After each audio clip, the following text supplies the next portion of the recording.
Good morning friends. આજે આપણે chapter 4 નિશ્ચય એકમાં MCQs for GUJCET and Gujarat board જોઈશું. તો મારા વિડીયોને છેલ્લે સુધી જોતા રહેજો, લાઇક એન્ડ કમેન્ટ કરતા રહેજો, શેર કરતા રહેજો. Thank you. પહેલો એમસીક્યુ, નિશ્ચય એકમાં પહેલી હારના ઘટકો 1 ઓમેગા ઓમેગા સ્ક્વેર, બીજી હારના ઘટકો ઓમેગા ઓમેગા સ્ક્વેર 1, ત્રીજી હારના ઘટકો omega square 1 omega is equal two ખાલી જગ્યા જ્યાં 1 ઓમેગા સ્ક્વેર એ 1 ના ઘનમૂળ છે. ચાર ઓપ્શન તમને આપી દીધા છે. ઓકે, તો તમને ખબર જ છે કે 1 plus omega square is equal to 0. બરાબર છે? ઓકે, તો ગણવા વગર મને ખબર પડે છે કે આન્સર શું આવશે? 0. બરાબર? ઓપ્શન ડી એ તમારો આન્સર થવાનો છે. ઓકે, તો આ ડી થી સ્ટાર્ટ કરીએ છીએ. 1 omega square 1 omega square 1 omega. બરાબર છે? ઓકે, ચાલો, તો d is equal to 1 plus omega square plus 1 omega square plus 1 plus omega. બરાબર છે? ઓકે, ચાલો, તો શું આવી જાય છે? પહેલા સ્તંભના ઘટકોમાં 1 પ્લસ ઓમેગા સ્ક્વેર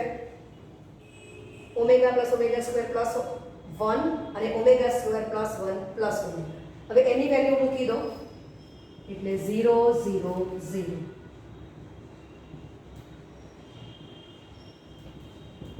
આન્સર આવી ગયો 0. બરાબર છે? ઓકે.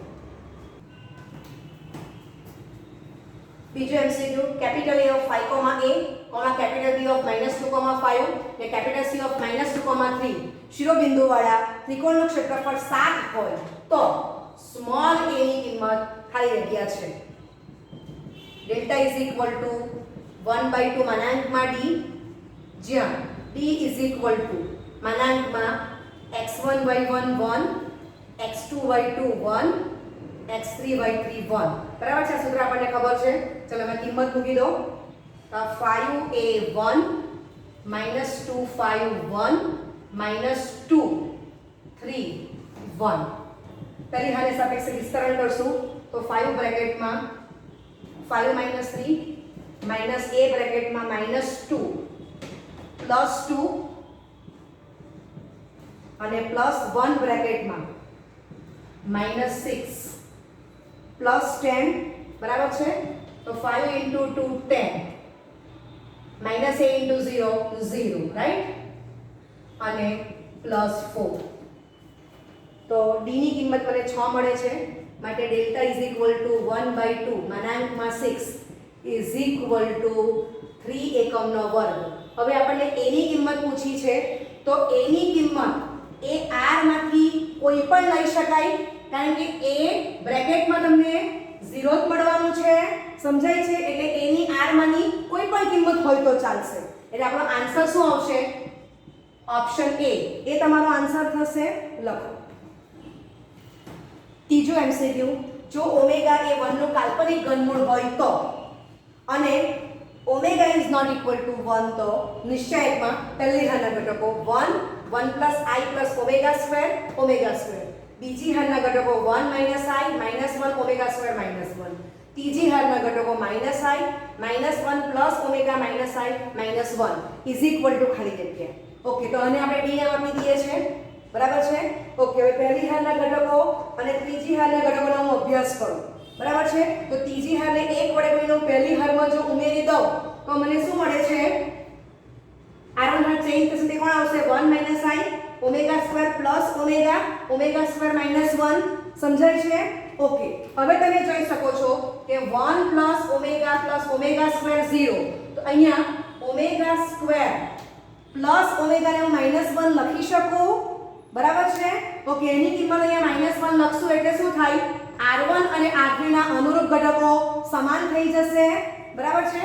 ઓકે, આટલું કમ્પ્લીટ કરો. અને પછીનું સ્ટેપ, તો માટે d ઇઝ ઇક્વલ ટુ પહેલી હારમાં 1 માઇનસ આઈ આની કિંમત -1 ઓમેગા સ્ક્વેર -1 બાકીની બંને હારના ઘટકોને એઝ ઇટ ઇઝ કોપી કરો આ માઈનસ છે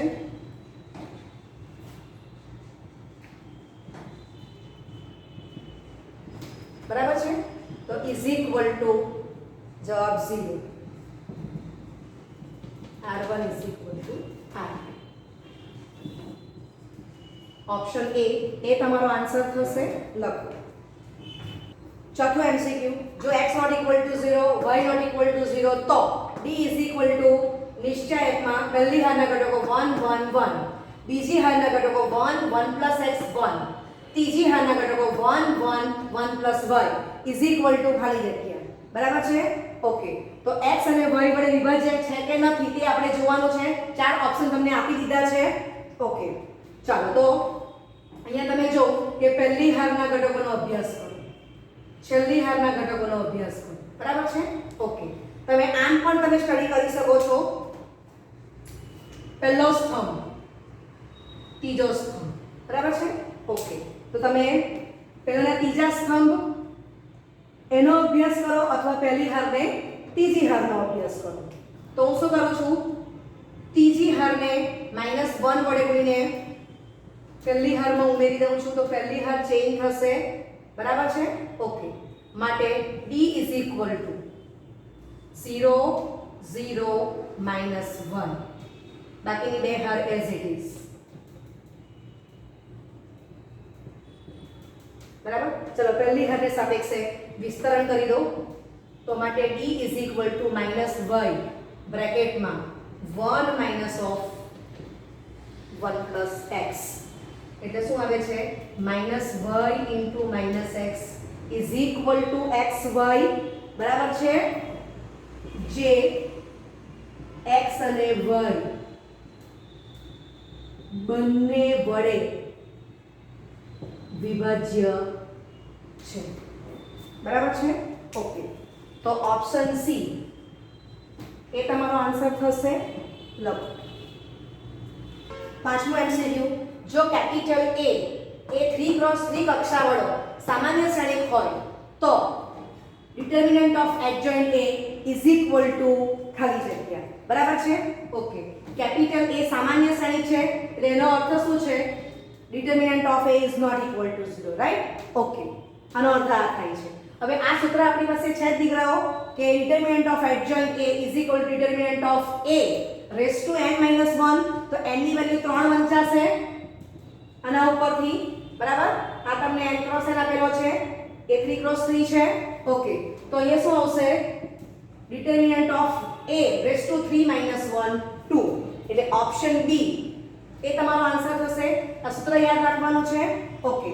છઠ્ઠું એમસીક્યુ જો કેપિટલ A એ 2 કક્ષાવાળો સામાન્ય શ્રેણિક હોય તો A ઇન્વર્સ નો નિશ્ચાયક ખાલી જગ્યા છે તો અહીંયા પણ A સામાન્ય શ્રેણિક છે એટલે determinant of A is not equal to 0 બરાબર છે determinant of A is not equal to 0 okay તો A ઇન્વર્સ નો determinant is equal to determinant of A નો ઇન્વર્સ લખી શકાય આ એક રિઝલ્ટ છે આપણી પાસે હવે આને હું શું લખી શકું 1 upon determinant of A તો 1 upon determinant of A તો ઓપ્શન બી એ તમારો આન્સર થશે બરાબર છે સાતમું શ્રેણિક A ઇક્વલ ટુ પહેલી હારના ઘટકો 1 2 3 બીજી હારના ઘટકો 1 0 1 ત્રીજી હારના ઘટકો -1 1 5 માટે A into adjoint A is equal two ખાલી જગ્યા તો દીકરાઓ તમને આ રિઝલ્ટ ખબર હોવી જોઈએ કે A into adjoint A is equal to adjoint A into A is equal to determinant of A into I સમજાય છે એટલે મારે અહીંયા A into adjoint A શોધવો પડતો નથી રાઈટ તો અહીંયા આપણે આ સૂત્રનો ઉપયોગ કરીએ છીએ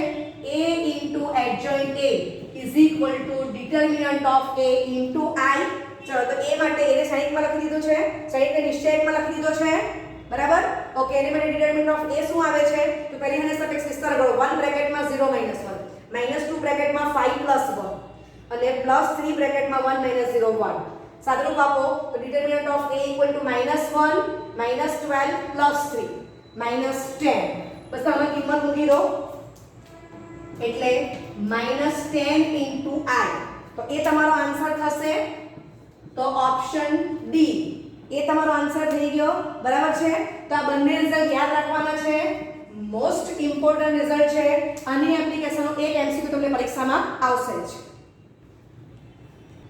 બીજે રિઝલ્ટ એડ કરીએ છીએ n કક્ષાવાળા કોઈપણ ચોરસ શ્રેણી કેપિટલ A માટે adjoint of adjoint A is equal to determinant of A raised to n - 2 into A okay આઠમું MCQ જો શ્રેણી capital A is equal to શ્રેણીમાં પહેલી હાના ઘટકો a0 0 બીજી હાના ઘટકો 0 a0 ત્રીજી હાના ઘટકો 0 0 a માટે determinant of adjoint A is equal to ખાલી જગ્યા જ્યાં small a is not equal to 0 તમને આપી દીધું છે ઓકે તો દીકરાઓ અહીંયા આપણે આ રિઝલ્ટનો ઉપયોગ કરીશું અહીંયા a 3x3 શ્રેણી છે કે એની કિંમત 3 મૂકી દઈશું અહીંયા બરાબર એટલે determinant of adjoint A is equal to determinant of A નો સ્ક્વેર તો determinant of A શોધી કાઢ્યો a ક્યુબ આવે છે not equal to 0 because A is not equal to 0 okay તો આમાં કિંમત મૂકી દો તો આપણને આન્સર શું મળી ગયો a raised to 6 option C એ તમારો આન્સર થશે નવમો સામાન્ય શ્રેણી કેપિટલ A માટે શ્રેણીમાં પહેલી હારના ઘટકો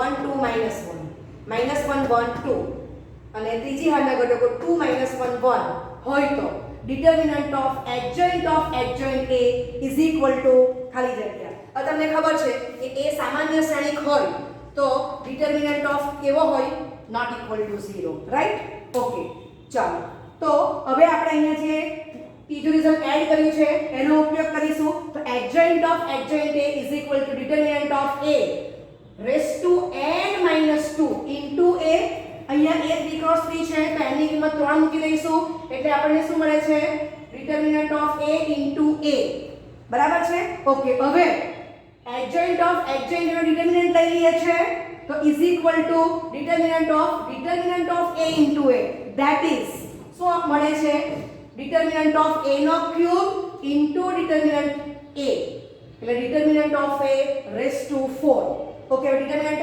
of A ફાઇન્ડ કરેલો છે તો A આવે છે 14 not equal to 0 તો આપણને ખબર જ છે કે તમને સામાન્ય શ્રેણી છે એમ કીધેલું છે ઓકે ચાલો તો આમાં આપણે કિંમત મૂકી દઈશું એટલે આપણને શું મળે છે 14 ની 4 ઘાત બરાબર છે ઓકે તો ઓપ્શન એ તમારો આન્સર થશે લવ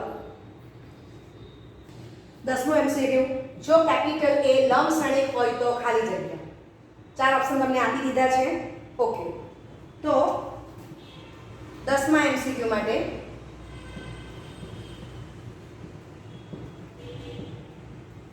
એ લંબ શ્રેણિક છે which double implication A into A transpose is equal to I બરાબર છે ઓકે હવે A નો પરિવર્ત A' પણ કહેવાય અને A ટ્રાન્સપોઝ આ રીતે પણ લખી શકાય બરાબર A' તે જ A ટ્રાન્સપોઝ છે ઓકે તો અહીંયા આપણો આન્સર શું આવશે ઓપ્શન બી એ તમારો આન્સર થઈ જશે ઓકે 11મું વાંચો તો જો કેપિટલ A લંબ શ્રેણિક હોય તો ખાલી જગ્યા determinant of A આપણે શોધવાનો છે બરાબર એની વેલ્યુ કેટલી આવે તે જોવાનું છે તો આપણે જોઈએ કે લંબ શ્રેણિક હોય તો આપણને ખબર જ છે કે A into A' is equal to I બરાબર છે આ પક્ષ થઈ ગયો બરાબર છે શાના પરથી લખ્યું એ લંબ શ્રેણિક છે એના પરથી લખી દીધું બંને બાજુ determinant of લઈ લો determinant લઈ લો માટે determinant of A into determinant of A transpose is equal to determinant of I બરાબર છે ઓકે હવે તમને ખબર છે કે determinant of A is equal to determinant of A transpose બરાબર છે ઓકે માટે determinant of A into determinant of A is equal to determinant of I એટલે 1 થશે બરાબર છે ઓકે માટે determinant of A નો સ્ક્વેર is equal to 1 માટે determinant of A is equal to plus or minus 1 સમજાય છે ઓકે તો ઓપ્શન બી એ તમારો આન્સર થશે. બરાબર છે? ઓકે. 12મો એમસીક્યુ, જો ઓમેગા એ 1 નું ઘનમૂળ હોય તો d નિશ્ચયકમાં પહેલી હારના ઘટકો 1 omega raise to n omega raise to 2n, બીજી હારના ઘટકો omega raise to n omega raise to 2n 1, ત્રીજી હારના ઘટકો omega raise to 2n 1 omega raise to n ખાલી જગ્યા. ચાર ઓપ્શન તમને આપી દીધા છે. ઓકે, તો જો ઓમેગા એ 1 નું ઘનમૂળ છે, omega is not equal to 1 ને 1 ના ઘનમૂળ 1 ઓમેગા ઓમેગા સ્ક્વેર છે, તો એ ત્રણે ત્રણનો ગુણાકાર શું થાય? ઓમેગા ક્યુબ, અને એ ઇઝ ઇક્વલ ટુ 1 જ થવાનો છે. રિઝલ્ટ આપણને ખબર છે. બરાબર? માટે બંને બાજુ હું n ઘાત લઈ લઉં છું, માટે omega raise to 3n is equal to 1 raise to n is equal to 1. Right? તો આ જે નિશ્ચયક આપેલો છે તો પહેલી હાની સાપેક્ષે વિસ્તરણ કરી દો તો આપણને આ સ્ટેપ મળી જાય છે. બરાબર છે? ઓકે, હવે ઓમેગા રેસ ટુ 3n ની વેલ્યુ આપણે અહીંયા 1 મૂકી દઈશું, માટે d is equal to 1 બ્રેકેટમાં 1 - 1 minus omega raise to n બ્રેકેટમાં 0 થઈ જશે. બરાબર છે? ઓકે, વત્તા ઓમેગા રેસ ટુ 2n, આમાંથી omega raise to n common કાઢી નાખો તો બ્રેકેટમાં 1 minus omega raise to 3n થઈ જશે, માટે d ઇક્વલ ટુ 0 માઈનસ 0. હવે આને વાંચો તો omega raise to 2n into omega raise to n, તો ઓમેગા રેસ ટુ 3n થશે 1 માઈનસ 1, માટે d બરાબર છે? ઓકે, આની વેલ્યુ તમારી શું થવાનું છે? 1 આવશે. 1 માઈનસ 1 0, માટે d ની વેલ્યુ તમને શું મળી જાય છે? 0. તો ઓપ્શન ડી એ તમારો આન્સર છે. બરાબર છે? ઓકે, લખો.